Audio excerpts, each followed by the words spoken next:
biggest messaging app to disappear from Chinese app stores. Yet another popular communications app has disappeared from app stores in China. According to a report from the New York Times, Microsoft's messaging service Skype is no longer available from app stores, including Apple's App Store.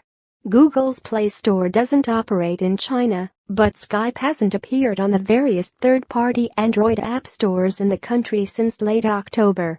We have been notified by the Ministry of Public Security that a number of voice-over Internet Protocol apps do not comply with local law, an Apple spokeswoman told the New York Times. These apps remain available in all other markets where they do business. Skype still functions in China, and Microsoft's spokesperson quoted in the report said the Skype app had been temporarily removed from Apple's App Store. An Apple representative stated the company is working to reinstate the program as soon as possible. However, that doesn't address Skype's removal on a number of websites from which Android users can download apps for their devices. It's unclear if Skype mobile apps will return to these app stores in the future. This is just the latest push from the Chinese government to block internet-enabled applications over which it doesn't have full control.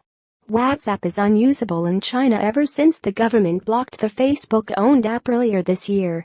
Recently, the government has blocked other programs including Gmail, Facebook, Twitter, Line, and Telegram. A new cybersecurity law is suspected to be the reason why Skype has been blocked. Implemented in June, the new law cracks down hard on communications tools that the local government cannot control, even though it doesn't explicitly ban foreign messaging apps. As a whole, China has become very strict about blocking or throttling foreign programs that might hinder the government's ability to filter the flow of information into the country.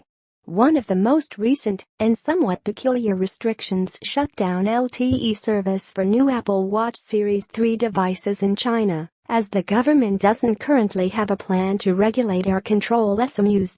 While Google doesn't have control over third-party app websites that provide Android apps to Chinese users, this Skype block is another thorn in Apple's side. In recent memory, Apple has removed its iBooks and iTunes movie services in China, along with a bunch of VPN service apps from the local app store.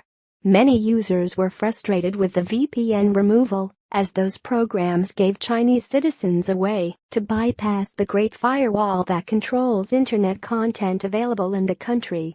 Despite user irritation, Apple has stated that those apps and programs will only be reinstated to its App Store once Apple has complied with local laws and obtained necessary licenses.